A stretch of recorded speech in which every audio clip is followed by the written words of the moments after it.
em pessoas com Parkinson, vamos avaliar os níveis de vitamina D, até porque está associado com essa doença.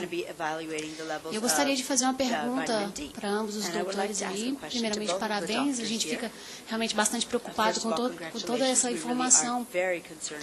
Então, a gente gostaria de saber, assim, no caso dos parkinsonianos, qual seria o nível adequado, até porque a gente vai verificar o efeito do exercício também, em conjunto com a suplementação da vitamina D. Muito obrigada. Vamos só responder essas três, eu passo depois, só para não acumular muito, tá bom? Dr. Hollick, suas respostas. Sure. So, regarding the issue of skin cancer, it's just like anything else in life. You know, a little is good. Pouco é bom e excesso não é bom. Então, a causa da melanoma é aquele sol que queima, aquela exposição que deixa uma queimadura. Não existe nenhuma evidência que uma exposição responsável ao sol possa gerar câncer. Então, você pode levar o seu... Nós desenvolvemos um aplicativo para o iPhone, porque nós usamos informação de satélite para saber quantos raios ultravioletas estão entrando. Você programa o seu tipo de pele e esse aplicativo vai te falar que horas você tem que sair do sol e colocar um protetor solar para voltar. Então, na verdade... se você tivesse, por exemplo, um pouco rosado, sua pele um pouco rosada, 24 horas depois, seria igual a uma ingestão de 20.000 unidades de vitamina D. Então, expor suas costas, suas pernas, seus braços para talvez 10, 15 minutos, dependendo da sensibilidade da sua pele, você vai produzir vitamina D suficiente, é gratuito e você não vai entrar em risco. Em relação ao melanoma, a grande parte das melanomas ocorrem em áreas com menos exposição solar. Então, na verdade, aquela exposição solar profissional, quando a pessoa trabalha no sol, reduz o risco de melanoma. Então, é muito interessante. O que causa isso é queimadura, são queimaduras com peles que descascam e genética, e pintas também.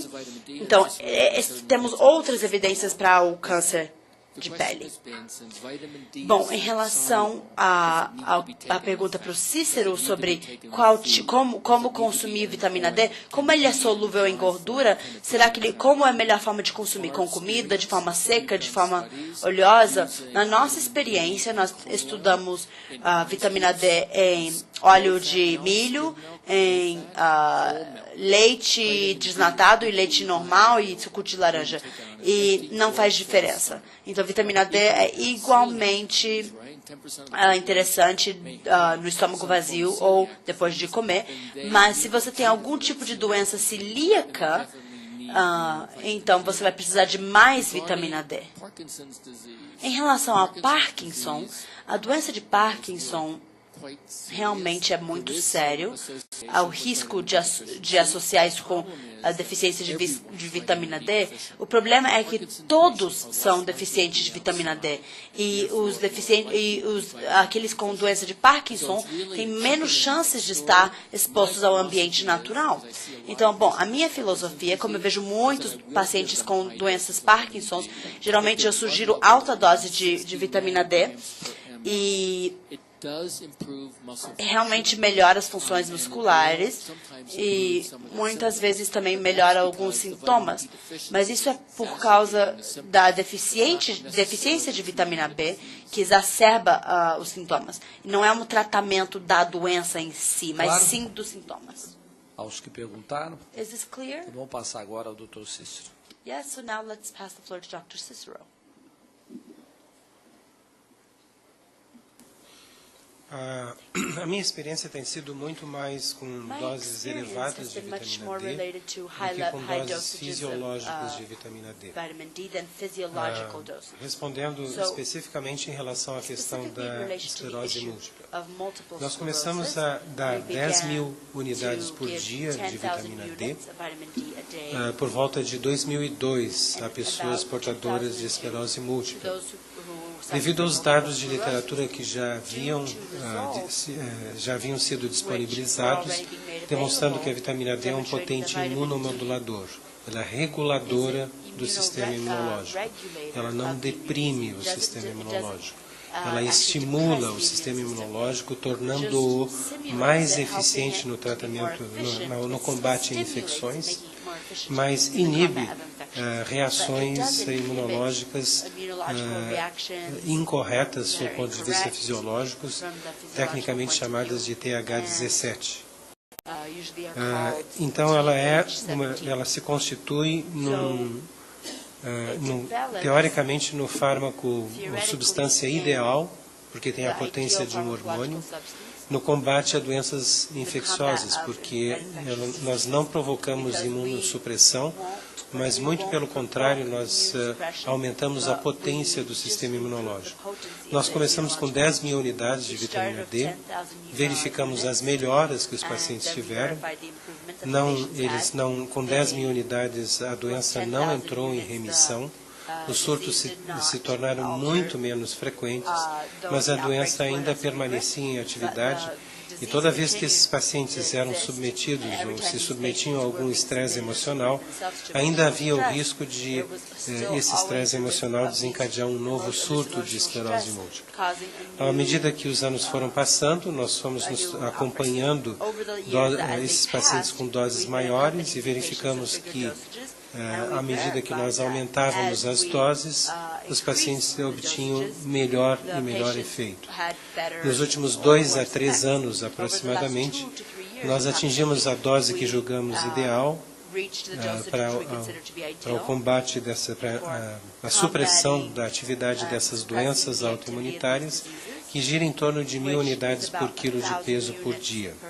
Essa dose, se aplicada, isso para a média das pessoas. Essa dose, na realidade, é individualizada. Pode ser menos e pode ser mais, dependendo do paciente. Nós acertamos a dose de acordo com o nível de paratormônio. À medida que a vitamina D é elevada, o paratormônio se reduz. E nós procuramos deixar o paratormônio no nível inferior do normal e percebemos que ao deixarmos no nível inferior do normal, sem suprimir o paratormônio, nós conseguíamos manter a doença em remissão.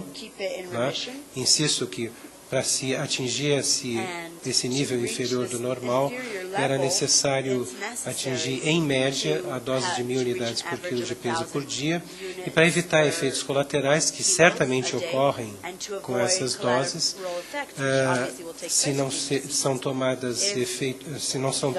são tomadas precauções, nós retiramos alimentos da dieta que são ricos em cálcio. Basicamente, o leite e os seus derivados e os alimentos que são artificialmente enriquecidos com cálcio, como leite de aveia, de arroz ou de soja. Tomada essa precaução, essa dose se mostra bastante segura, desde que também acompanhada por uma hidratação abundante. Ou seja, nós pedimos para os pacientes que ingiram uma quantidade total de líquidos que tem que ser mínima de 2,5 litros por dia, contando todos os líquidos, não apenas água, mas água, suco, refrigerante, chás, sopas. Todos somados têm que dar a quantidade mínima de 2,5 litros por dia, porque com isso se consegue uma diurese aproximada de 2 litros, e através dessa diurese de 2 litros se mantém o cálcio que é eliminado na urina diluído, ou seja, evitando-se que o cálcio seja concentrado excessivamente, a gente está prevenindo a mais temida das manifestações de intoxicação por vitamina D, que é a nefrocalcinose. Mas os níveis foram aumentando no decorrer dos anos, né? Houve um determinado momento em que nós não fazíamos dieta nenhuma e nós observamos que os níveis de cálcio na urina chegaram no limite superior do normal. Então, nós mantivemos esse nível de vitamina D e pedimos para o paciente retirar os laticínios e os alimentos artificialmente enriquecidos com cálcio. E com essa medida nós observamos que o nível de cálcio na urina caía a um nível inferior ao que o paciente apresentava antes do início do tratamento com a vitamina D. Então, com base nisso, nós conseguimos aumentar a dose de vitamina D para esses níveis que, como eu disse, em média são de 1.000 unidades por quilo de peso por dia. Mas que em pessoas, por exemplo, obesas, pessoas portadoras de obesidade, isso pode até ultrapassar essa quantidade. Uma pessoa de, por exemplo, 130 quilos, não é absurdo que nós cheguemos à dose de 200.000 unidades por quilo de peso por dia, né? De tal forma que a gente consegue compensar a absorção da gordura do subcutâneo. Gordura do subcutâneo, como disse o professor Hollick, retira a vitamina D da circulação e você tem que dar uma quantidade extra para conseguir suplantar esse roubo do tecido celular subcutâneo em relação à vitamina D biodisponível no organismo. Mas essas doses têm que ser praticadas sob rígido controle ambulatorial, laboratorial, e os pacientes têm que ser vistos periodicamente para verificar se eles de fato estão seguindo a dieta, né? Porque isso é de extrema importância. Doses maiores do que essas que a gente está praticando podem fazer com que a vitamina D tenha o efeito inverso à sua ação normal biológica. Por exemplo, uma pessoa de 70 quilos que tome doses superiores a 150.000 unidades por quilo de peso por dia, a vitamina D, em qualquer das suas formas circulantes, ela pode contribuir para a remoção de cálcio do osso, provocando hipercalcemia através deste mecanismo. Tá? E aí isso pode ser bloqueado através da administração de drogas tais como os bifosfonatos, como alendronato, risendronato e outros. Efetivamente bloqueado esse efeito tóxico. Mas raramente nós atingimos essas doses, apenas em pessoas que têm realmente um peso muito, mas muito acima do normal, uma massa corpórea fora do comum. Eu não sei se eu respondi bem essa questão da experiência com vitamina D, mas basta acrescentar que hoje eu tenho tratados desde o início em que nós começamos em 2002, 2003, 1.120 e poucas, não chega a 1.130 pessoas tratadas dessa forma, né? Sendo que talvez cerca de 70% desse total já foi tratado com essas doses mais elevadas. Eu estou contando 1.100 e não chega a 1.130, contando desde o início, quando nós começamos com doses mais baixas, como 10.000 unidades de vitamina D.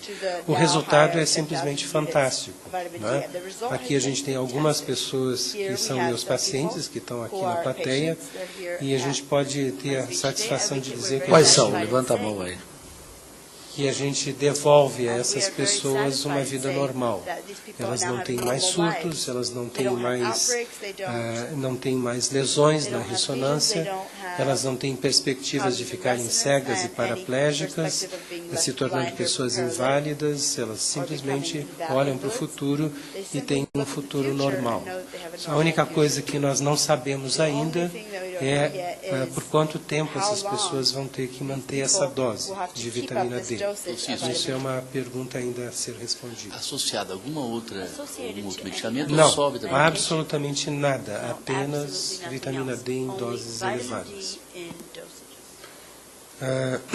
Quanto à questão da forma de apresentação, como eu disse, eu acho que o professor Hollick mencionou bem que existem várias formas de apresentação que em doses fisiológicas são igualmente efetivas.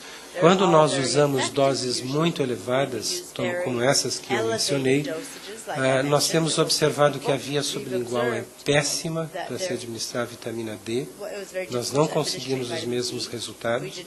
E nós temos a impressão que o veículo lipídico, a mistura em óleo, produz melhor efeito do que... Mas isso não é uma coisa que está completamente documentada, mas a impressão é que a mistura em óleo produz melhor efeito, melhores níveis de vitamina D do que a mistura em qualquer outro recipiente, ou mesmo feito em cápsulas secas, né, de vitamina D.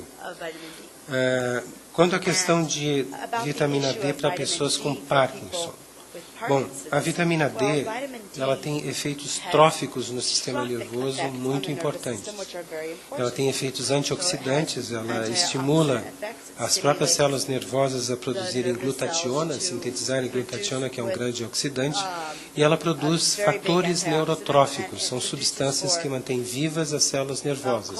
Esses fatores neurotróficos ou neurotrofinas são produzidas por células da glia, como os astrócitos, sob o estímulo da vitamina D. A vitamina D é captada da circulação e transformada na sua forma ativa, dentro já na parte interna da barreira hematoencefálica, no próprio sistema nervoso, e vai agir sobre todas as células do sistema nervoso.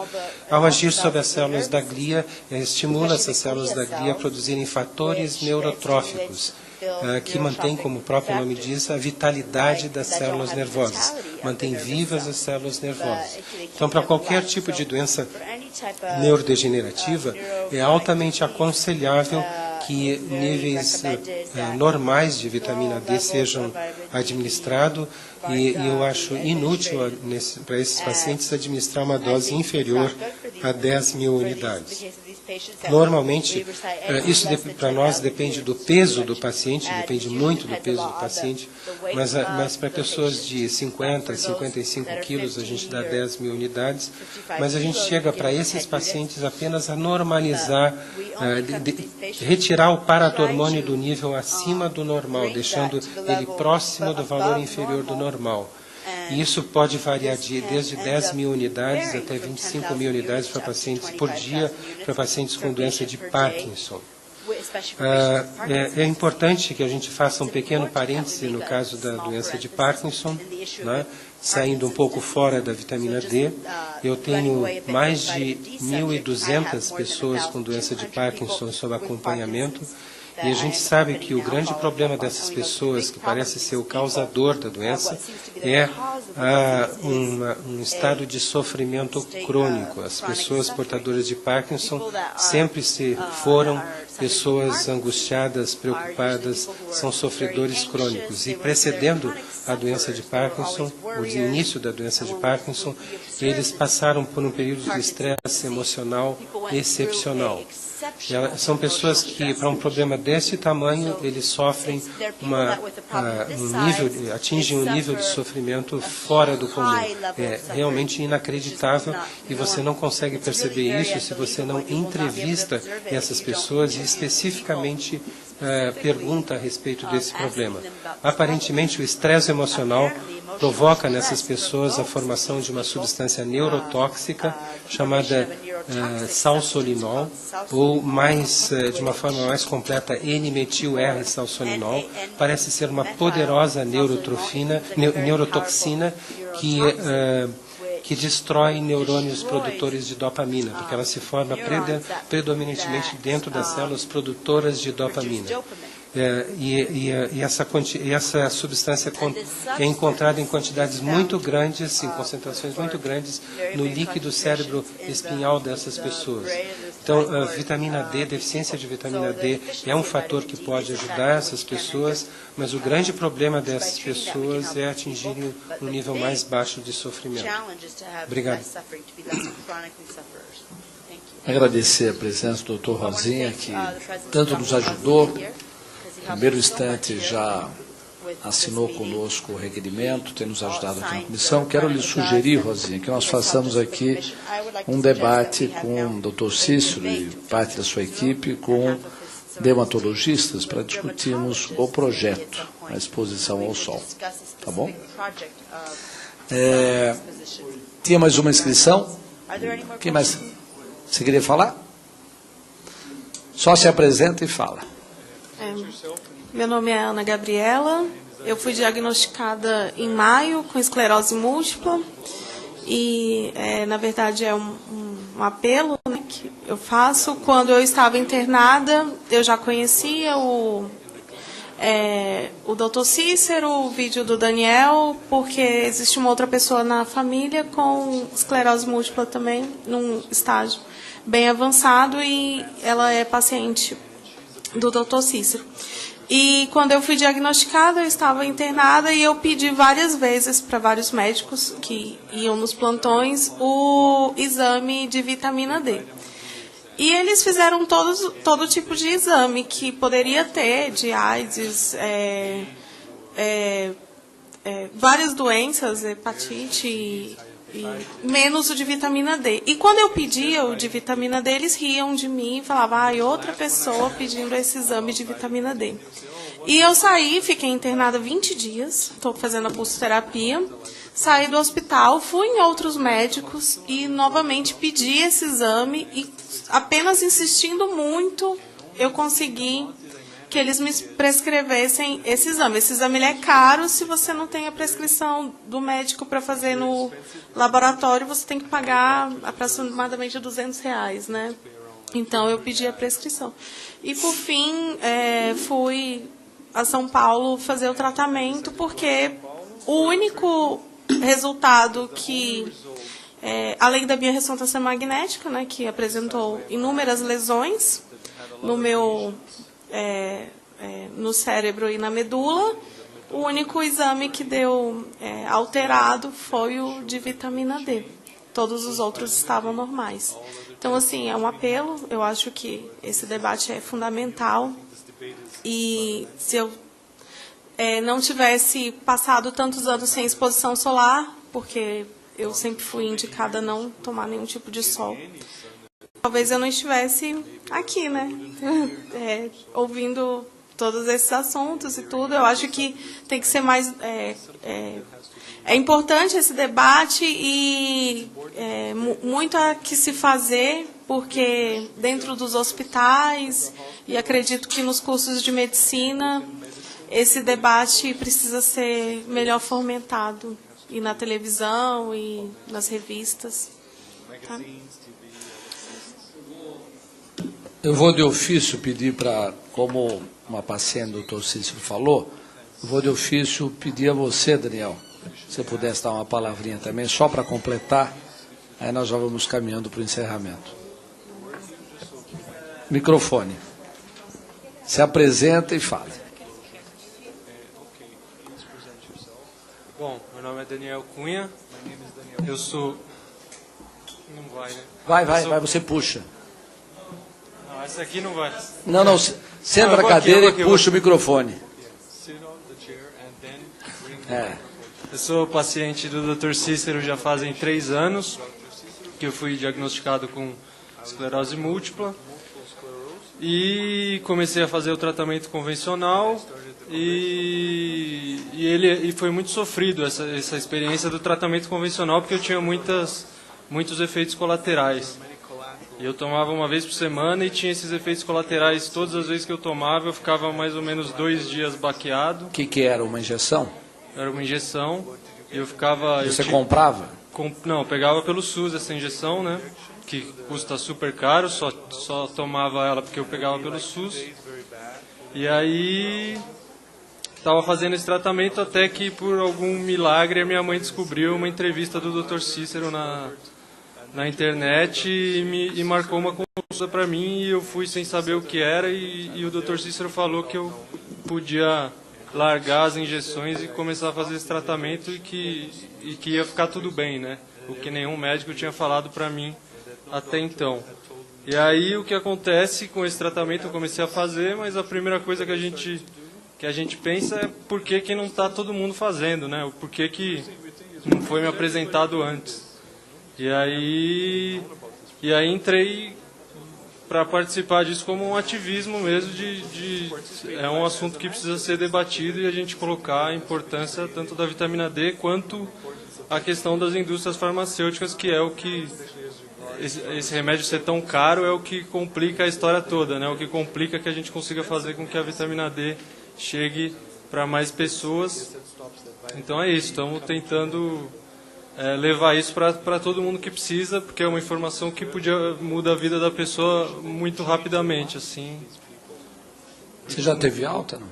Já tive alta no final do ano passado, e desde que eu comecei a tomar, nunca mais tive absolutamente nada, levo uma vida perfeitamente normal, tirando a dieta e tomar água 2,5 litros por dia, que devia ser normal também, então tá tudo lindo. Muito bom.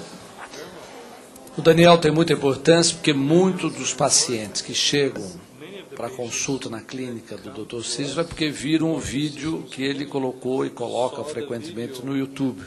Hoje tem uma rede quase internacional, o Dr. Cícero recebe pacientes do mundo inteiro. O César perguntou se há outras clínicas. Há aquelas que aprenderam com o Dr. Cícero. Poucos médicos no Brasil que vieram, fizeram toda uma preparação e levam para os seus estados. Mas há na clínica dele pacientes do mundo inteiro, do Brasil inteiro. Claro que demora muito tempo para marcar consulta. E o que o Dr. Cícero quer é que todo mundo faça. Ele não quer a clínica exclusiva para ele, né? Isso é muito interessante. Ou seja, aqui não é um comercial da clínica, mas é a nossa esperança de que as barreiras que hoje impedem a utilização desse tratamento possa ser universal, não apenas para aqueles que conseguem enxergar. Pois não? Oi. Boa tarde. Eu queria só fazer uma pergunta, eu sei que a gente já está encaminhando aí para o encerramento. As duas palestras foram brilhantes aí em relação à vitamina D. Meu nome é Ana, eu sou nutricionista também, de São Paulo.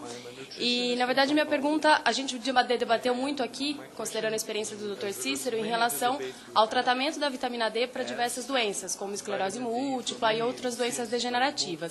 Pensando na população normal, que não tem esse tipo de doença, mas, enfim, tem uma deficiência bastante importante de vitamina D, e aí a gente não precisaria fazer tratamentos com doses tão cavalares de vitamina D para a população em geral, pensando em uma política pública. Como que você, Dr. Cícero, por exemplo, vê, no caso, por exemplo, veículos como lácteos, então bebidas lácteas sendo fortificadas com vitamina D, também sendo fonte de cálcio, e aí no tratamento de vitamina D, por exemplo, de pessoas com esclerose e outras doenças, tem que diminuir o consumo de cálcio para não ter um dos efeitos da toxicidade da vitamina D em relação aí, como o senhor comentou, a nefrocalcinose.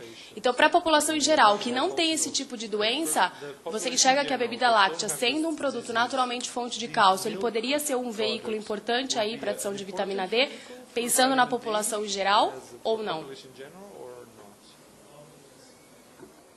O Walter pode complementar essa resposta, né?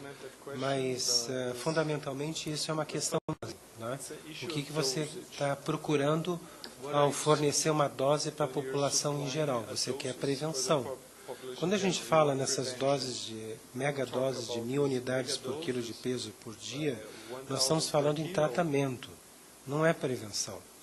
Então, quando você fala numa dose preventiva, você quer dar uma dose para deixar a população dentro dos níveis adequados de vitamina D, ou seja, são níveis entre 40 nanogramas por ml e 100 nanogramas por ml, esse é o seu objetivo, você não precisa se preocupar com cálcio. Não tem nenhuma preocupação com cálcio. Por outro lado, então a dieta para cálcio é livre.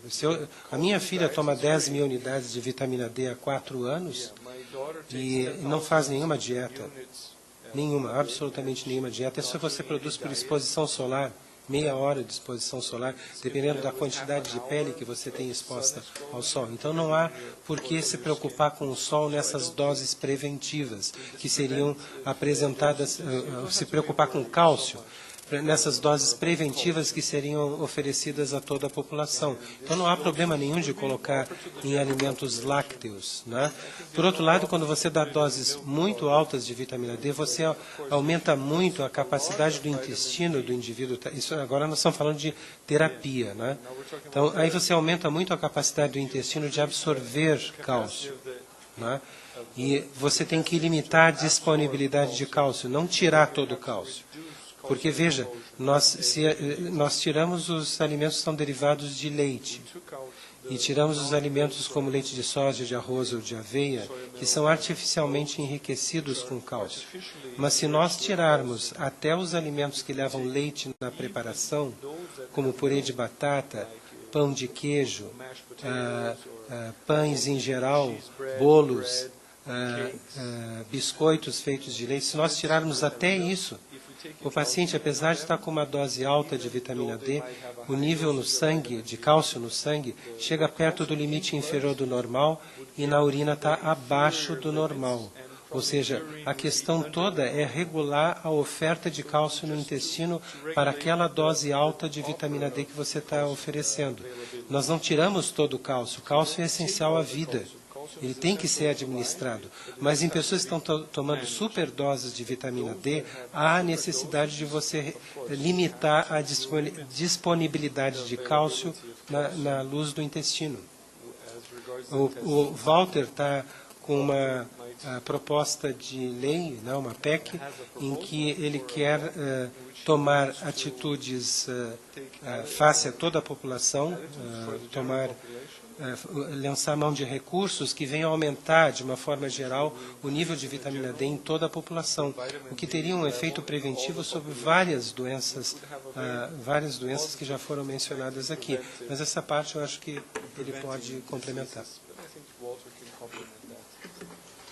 Bom, só para reiterar, nós temos contactado a indústria alimentícia exatamente para ver essa possibilidade de aumentar a dosagem de oferta de vitamina D em produtos que sejam de consumo universal. Já existe isso nos Estados Unidos, existe em alguns países da Europa, só que a aprovação da Anvisa e dos órgãos técnicos que cuidam dos produtos de complementação em produtos alimentares brasileiros é muito baixo. Eu diria que, na minha avaliação, é pouco nos Estados Unidos, mas talvez seja lá o possível. No Brasil é mais baixo ainda, então nós não temos nenhuma fonte alternativa de vitamina D. Então, temos trabalhado com a exposição ao sol, com alimentação, e, se possível, um oferecimento por parte do sistema de saúde de complemento vitamínico de vitamina D, que hoje nós não temos. No mercado, tem produtos como Depura, e uma gota são 200 unidades. Vocês viram pela exposição do Dr. Hollick, vai ter que tomar muitas gotas para você ter o nível mínimo necessário para atingir a dosagem sanguínea. Nas farmácias americanas, nos supermercados americanos, Whole Foods, Walgreens, você compra nas prateleiras vitamina D de 10 mil unidades. Então, aqueles que não quiserem produzir em farmácias de manipulação, é só importar, que você terá a dose que o Brasil deveria ter. A Anvisa proíbe aqui, o medicamento não pode ter a gota acima de 200 unidades, para dar exatamente 400 para a criança, 800 para o adulto, que na nossa avaliação é uma dosagem muito baixa. Então nós estamos trabalhando em vários níveis, seja na legislação, seja na articulação com o Ministério da Saúde, seja com a indústria de alimentação, mas também em quebrar, eu diria, preconceitos muito fortes da área médica que fica assustada. A área médica fala em toxicidade da vitamina D. Ela por si não intoxica. O que precisa é um certo controle sobre o cálcio. Mas o doutor Cícero mesmo disse, ou seja, 10 mil unidades, não precisa nenhum controle sobre o cálcio. Nenhum. Eu estava conversando com a nossa jornalista da Rádio Câmara, né? É difícil achar no mercado esses produtos. Então, na nossa clínica lá, tem que pedir em farmácia de manipulação, porque na farmácia normal você não vai conseguir encontrar o produto. Com a Anvisa você também está trabalhando nesse sentido? Sim, nós já fizemos uma primeira reunião e temos uma amanhã às 9 horas da manhã. Que também é por ignorância, possivelmente. Eu diria que é um complexo de informações. Tem muita ignorância, tem desinformação, tem, na minha avaliação, falta de acompanhamento do avanço científico. Ou seja, a qualquer momento que aparece uma nova informação, é só acessar os sites acadêmicos, né, o Cyrus ou o Google Escola, você vai ver que tem já milhares de trabalhos mostrando que há informação suficiente para mudar a prática médica brasileira, mas ela não acontece. Há um sistema, para ter uma ideia, não sei o Daniel Cunha e você, mas o Cícero brinca quando o paciente aceita tomar vitamina D e não o remédio convencional, aí a pessoa fica em dúvida. Eu faço os dois juntos, tomo o convencional e tomo a vitamina D. O Cícero fala que se quiser continuar tomando o convencional, só vale a pena se gostar de injeção, mas não pelos seus efeitos. Mas o paciente fica inseguro. Só uma contribuição, está sendo um raciocínio paralelo que não tem nada a ver com a doença em si, mesmo com a vitamina D, e sim com o mercado. Já há alguns anos a gente vem lutando na área da medicina veterinária para que nós tenhamos laboratório de manipulação nessa área. A resistência aqui dentro dessa casa e na legislação brasileira é imensa, que mexe mais ou menos com 5 bilhões de dólares no Brasil. Então, tem questões econômicas que muitas vezes não é só o pensamento da ignorância ou conservador, porque não conhece e às vezes tende a reagir ou até a agir de ponto de vista preconceituoso, mas também do ponto de vista dos interesses que tem por trás daqueles que fazem a abordagem por outro tipo de droga, de medicamento, e com certeza estabilizados, não querem mexer no status quo daquela situação. Então isso com certeza é uma situação, e geralmente quando você está propondo algo que seja mais acessível e de custo menor para a sociedade. Então tem toda uma resistência que eu vejo nessa área da medicina veterinária e possivelmente em alguns setores também da medicina humana. Não tem dúvida, e o pessoal trabalha um pouco para folclorizar. Ela disse, ou seja, imagina pedir vitamina D com esclerose, não tem nada a ver. Se acessa os sites, tem milhares de trabalhos a respeito. Então, por que essa informação não é incorporada? Claro que tem tanto a desinformação como interesses, né? Quando o paciente aceita começar a tratar com a vitamina D e, portanto, não toma mais o remédio convencional, ele é procurado para ser convencido a continuar pelo menos os dois. Mas não cometa a loucura de ficar só com a vitamina D, porque é muito perigoso, vai intoxicar, ou seja, começa uma série de questões para tentar impedir que isso se torne a prática habitual e eu diria preferencial no tratamento. Que não é só a esclerose múltipla, o Cícero talvez tenha a maior casuística do mundo de esclerose múltipla, mas os resultados vêm se acumulando nas doenças autoimunes, porque tem um polimorfismo genético que talvez seja a causa da doença autoimune. Com vitamina D você consegue reverter o polimorfismo. Alguma?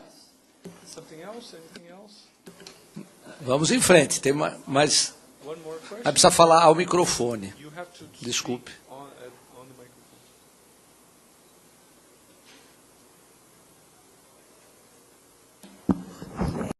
Meu nome é Magda Helena, sou funcionária da Câmara, sou assessora técnica de comissões.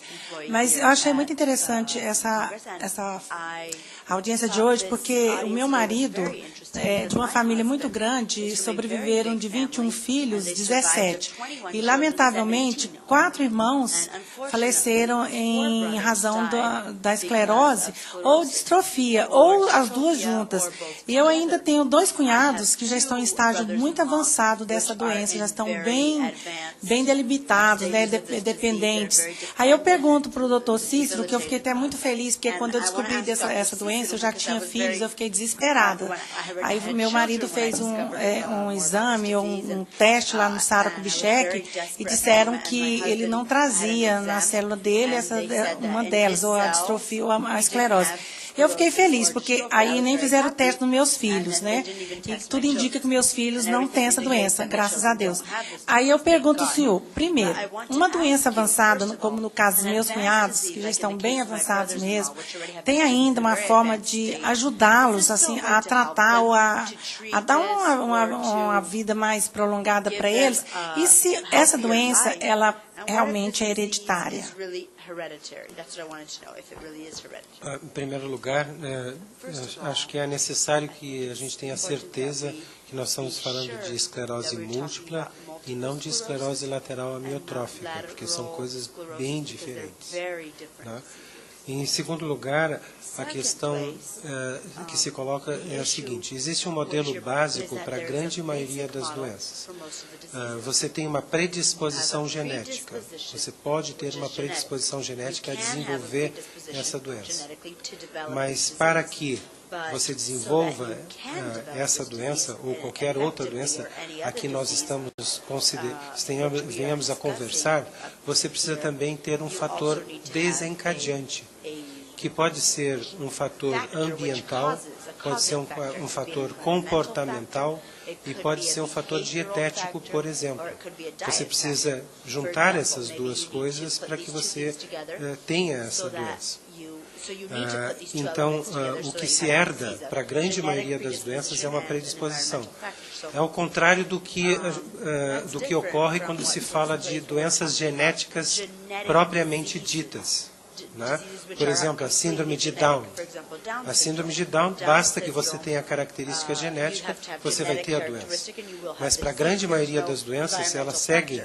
A grande maioria das doenças segue esse modelo. Você tem uma predisposição genética. E para ter a doença, você precisa de um fator desencadeante. Eu queria só aproveitar essa pequena oportunidade de palavra para mencionar que, sob o meu ponto de vista, às vezes a gente se coloca numa posição em que acha que duas pessoas estão discutindo de uma forma antagônica. Por exemplo, pode parecer que nós estamos brigando com os dermatologistas. Na realidade, é apenas uma questão de bom senso. Nós não estamos dizendo que não existe doenças ou condições clínicas em que a pessoa não pode se expor ao sol. Pode até existir essas condições clínicas, uma pele mais sensível, tem que ter menos exposição solar. Mas toda vez que o dermatologista recomendar redução da exposição solar, o uso de filtros solares, fotoprotetores, ele tem a obrigação de corrigir a deficiência da vitamina D, que de outra forma ele certamente iria provocar. E essa deficiência da vitamina D iria provocar muito mais problemas do que aquele que ele está querendo evitar através do aconselhamento de evitar a exposição ao sol.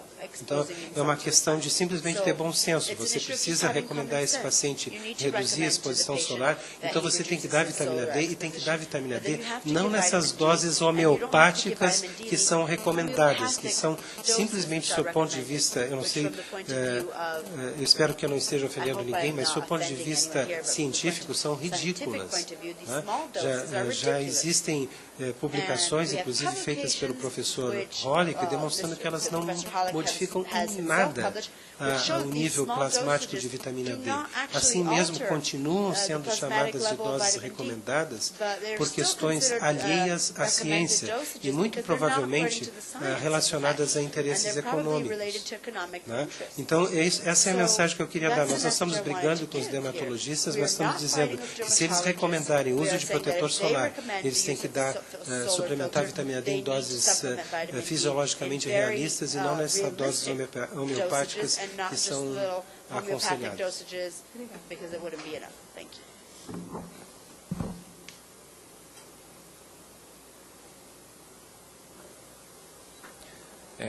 Meu nome é Georges, eu sou paciente do Dr. Sérgio, indiretamente do Dr. Cícero, e pensando assim, mais nas pessoas que estão para frente e não muito em mim, eu pensei numa coisa, recomendar que as escolas tenham um tempo, pelo menos de 15 minutos diários, para a exposição solar das crianças. Eu ouvi uma coisa, há uns dias atrás, no domingo, que me deixou muito preocupado. Quando começou o serviço 156 do GDF aqui em Brasília, que é um serviço de ouvidoria, as professoras da escola primária começaram a receber muitos processos por causa do Ministério Público, porque as crianças estavam se machucando na hora do intervalo. Então, o que as professoras começaram a fazer? Começaram a deixar as crianças dentro da sala de aula, ou seja, não expuseram mais elas ao sol, então as crianças estão começando a ter essas deficiências todas que foram apresentadas. Então, era para pedir, especificamente no projeto de lei, talvez, que seja incluída essa, talvez, uma obrigatoriedade de levar as crianças, tendo, lógico, sempre em consideração qualquer problema que tenha dermatológico, alguma coisa, e que isso seja tornado obrigatório nas escolas, essa exposição ao sol, para evitar essa carência da vitamina D nas crianças. Eu vou te passar o projeto fala isso. Os trabalhadores em situação de confinamento, aos estudantes das escolas, aos pacientes de unidades hospitalares, aos presos. Todo mundo fala, não, mas o preso já tem direito aos 30 minutos de sol. Não é verdade, ele tem 30 minutos de liberdade da cela. Chama um banho de sol, mas não é o sol que eles estão interessados, até porque os governantes da área presidiária nunca tiveram muita ideia sobre o papel do sol. Então, já está no projeto, mas eu te passo depois, agradeço o seu reforço, porque as crianças, além disso, hoje fazem atividade física e esportiva em ginásios, quadras cobertas, já não tomam mais sol. Sol é perigosíssimo, segundo todo o sistema. Muito obrigado. Outra coisa, agradecer a vocês três pelo trabalho, porque eu acho que esse trabalho, assim, para os próximos anos, pela abrangência da vitamina D, é uma coisa revolucionária, sem dúvida. É uma coisa para ficar na história mesmo. Agradeço muito, César. Só mais um dado para saber da importância assim, dessa coisa da dermatologia e a falta de, na verdade, bom senso e equilíbrio. Aqui deve ter mais de 15 projetos tramitando sobre protetores solares. Eu, inclusive, estava investigando uma questão da incidência, depois eu acabei tendo um estudo feito aqui e acabei não apresentando, da questão da carga tributária em cima dos protetores solares. E queria que ele saísse da classificação de cosméticos para medicamentos. Então, assim, e tem dezenas de projetos. Isso é só para ver como que essa coisa, praticamente consensada na sociedade, por interferência, evidentemente, do conhecimento e aí, ou da falta, né, do conhecimento, mas da ação dos dermatologistas. Eu fui... quase fiz dermatologia, fiz monitor, então tenho muita proximidade. E assim, a gente fica muito surpreso que a gente, quer dizer, nós estamos aí com o que eu chamaria de uma iatrogenia, porque há uma interferência forte na sociedade desse pensamento e assim, são muitos anos, são décadas de formação nas universidades. Esse movimento aqui, que em certo aspecto ele é revolucionário, a gente tem que fazer uma grande mobilização, porque ele levará também algum tempo para reverberar e chegar profundamente em todas as camadas aí da sociedade e dos vários países, porque fomos, quer dizer, criado uma certa cultura de que sol não. A ponto, estou falando particularmente, eu que moro na praia, adoro quando tem chuva e quando tem o tempo nublado. E você é médico. E eu sou médico. Obrigado. Não, eu só queria reforçar, 15 projetos, parece ter uma movimentação para criar uma comissão especial para resolver rapidamente esse assunto. E antes de apresentar o nosso projeto de sol e vitamina D, Eu fui dar uma estudada na história. O único projeto sobre vitamina D da história do Congresso é o nosso. Tem de flúor, tem de selênio, tem de zinco, tem de tudo. Mas de vitamina D, esse é o único. Torroli, como é que é isso lá fora? Tem legislação a respeito do sol? Ou não? Nos Estados Unidos, na Europa? Right. So in the United States, the American Academy of Dermatology has a simple concept, which is that you should never be exposed to one direct ray of sunlight for your entire exposto life. a um raio solar por toda a sua vida. Que é tolo. Na Austrália, o capital de câncer de pele do mundo, agora os dermatologistas estão começando a recomendar a exposição solar realista. Mas como eu mencionei, vocês precisam ser mais realistas sobre suas recomendações, porque antes das 10 da manhã, você não cria vitamina D, e depois das 3 da tarde também não. Então depende do tempo do ano, da época. Então nós temos muita informação que vocês podem usar para essas recomendações, e que é muito mais saudável e razoável. Então, eu acho que uma exposição responsável ao sol deveria fazer parte da legislação, sim.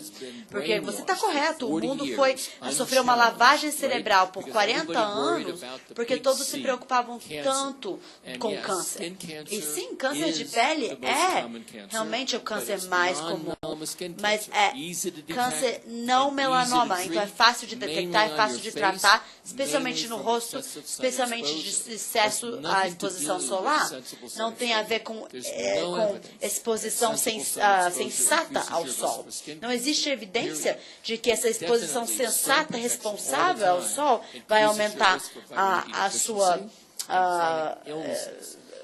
chance de câncer de pele. Nós estimamos, baseado em todos os dados, que nós reduzimos em 25% as doenças crônicas associadas à vitamina D, que tem enormes implicações na saúde e essa é uma questão muito importante. Isso é um artigo na Folha falando that's a very desse important projeto. issue. Foram entrevistados, se não me engano, um endocrinologista e um dermatologista, e a opinião deles que o projeto, propondo 15 minutos, 3 vezes por semana, é radical. Essa é a opinião deles. É radical. Torroli acaba de dizer que não há evidência de que 15 minutos, ou seja, uma exposição sensata em relação ao sol, cause qualquer tipo de doença de pele. Tá certo? Ou seja, está muito claro e não há ninguém no mundo que tenha acumulado tanta informação como o Dr. Rolik. Pois não? Vamos fazer a última pergunta? Eu tenho que liberar os dois, porque vai ter uma audiência com o ministro da Saúde daqui a pouquinho. Eu sou o Pedro, faço parte do grupo de pesquisa lá na UNB em doenças crônicas, genética e atividade física, e também de fisiologia do exercício. E uma das dúvidas que eu fiquei aqui, que já encontrei alguns estudos, né, que atividades físicas de longa duração dá um certo declínio na imunidade, né? E isso já foi verificado em atletas, e eu gostaria de saber se, para pessoas normais, fazem atividades físicas ou de longa duração ou de muita intensidade, a mega dose de vitamina D também é recomendada. Right. So, and just as Dr. Cicero had said, that even though there is some people out there saying that because vitamin D at high doses alters your immune system, doses altera o seu sistema imunológico, que é incorreto que ele está inibindo o seu sistema imunológico. É um modulador imunológico e ajuda você a manter boa saúde imunológica. Existe uma interessante observação sobre que exercício extremo e programas que alguns homens associam com um risco maior para ALS, nós não compreendemos porquê, mas nós achamos que talvez uma alta dose de vitamina D ajude a combater. Doutor Cício, para final words. Dr. Cícero, final Bom, words. é interessante chamar Well, de it's radical interesting to call poucos that minutos some people are de calling exposição solar. a few minutes Talvez of sun exposition, of sun se diz, e exposure já era radical. comentado na época em que eu me formava em When I medicina, was graduating que from college for medicine, esse problema talvez tivesse sido a causa da Revolução Francesa. Porque na época da Revolução Francesa, os nobres, as meninas nobres, elas eram aconselhadas a usar luvas e sombrinhas para não se expor ao sol e não deixar a pele queimada, não deixar a pele escurecida. Porque dessa forma, se conseguiria ver as veias azuladas, né, e através da pele, isso deu a origem ao nome sangue azul. Né? Se elas se expusessem ao sol, elas ficariam com a pele pigmentada e não se veria o sangue azul. O sangue azul decorre dessa situação. Ocorre que as meninas nobres, então, elas desenvolviam muito mal os quadris. Né? Então, quando elas engravidavam, isso era uma verdadeira tragédia para a menina. Ela pensava que ela tinha alta chance de morrer no parto. Então, o que acontecia? As nobres gestantes procuravam se alimentar ao mínimo possível durante a gestação. Então, para que o feto, a cabeça do feto tivesse um diâmetro pequeno e pudesse passar pelo canal estreito do quadril. Né?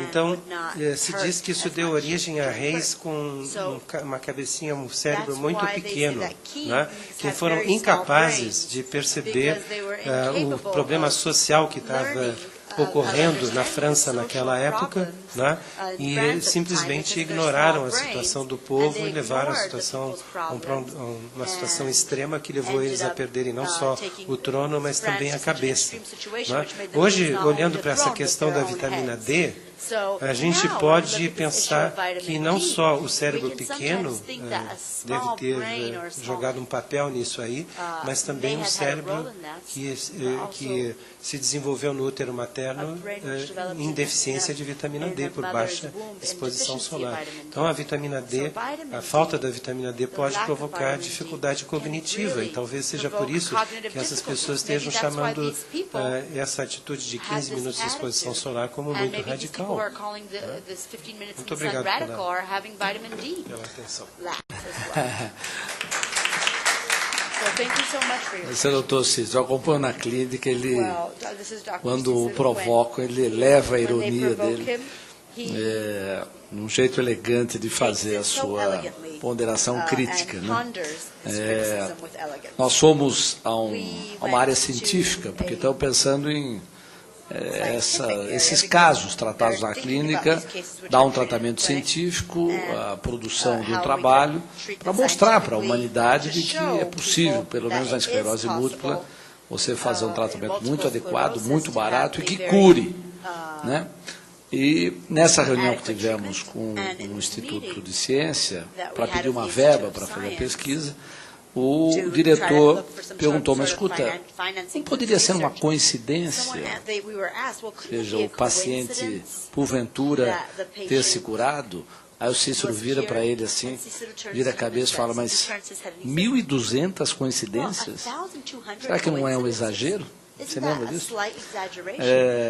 Não é possível, ou seja, cientificamente não há mais o que provar. O que nós sentimos apenas é não dar oportunidade a tantos que estão aí incomodados por esse tratamento convencional caro e muito lesivo, como o próprio Daniel falou, é muito dolorido os sintomas que acontecem após a medicação são muito desagradáveis e poderiam absolutamente ser evitados. Eu queria muito agradecer a Rita Galli, a esposa do Dr. Cícero, que nos acompanha, que nos ajuda a dar estrutura científica para tantos trabalhos ainda que serão produzidos, ela que não pôde vir, mas é uma sustentação importante lá na clínica. Queria as palavras finais aí ao Dr. Michael Holick, agradecer a presença de todos, dizer que todos que conseguiram de maneira persistente ficar até o final, nós vamos garantir um livro para cada um, tá certo? Eu até pensei em trazer umas gotinhas de vitamina D aqui na saída, mas teria que deixar na geladeira, então não foi possível, mas nós recomendamos a todos que acreditarem, pode tomar 10 mil unidades sem nenhum problema, na nossa avaliação. Se tiverem um pouco de dúvida, tomem um pouco menos, mas eu e o Cícero tomamos sem nenhum problema, a gente percebe que há uma melhora evidente, e queria pedir ao departamento médico daqui, eu falei muito com o Dr. Ray Greaves, se a gente pudesse trabalhar um pouco mais juntos, tentar fazer um trabalho de pesquisa aqui dentro, quem sabe trabalhar para que o pessoal tome mais sol, depois testar os resultados. Eu tenho certeza que no departamento haveremos menos internações, menos ou consultas. É muito passível de ser testado.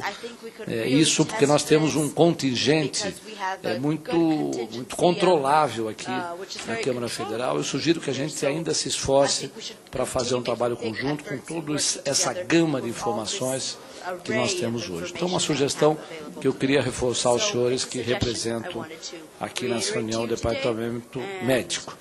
E, antes de encerrar, quero agradecer a presença de todos, aos nossos funcionários, à internet que nos transmitiu, e queria passar a palavra ao Dr. Holick para as suas palavras finais.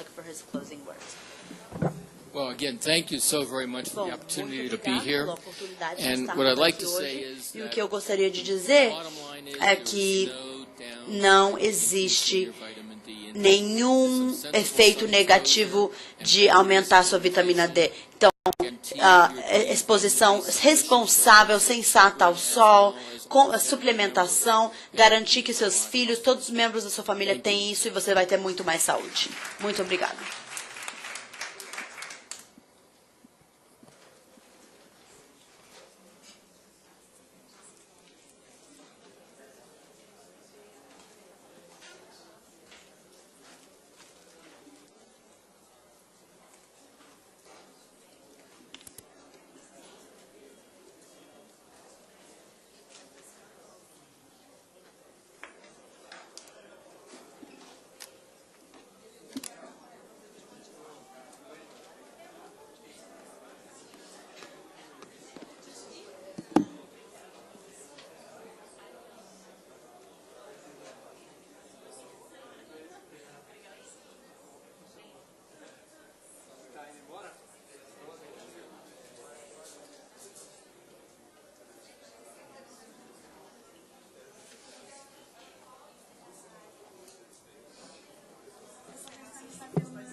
Eu não falei?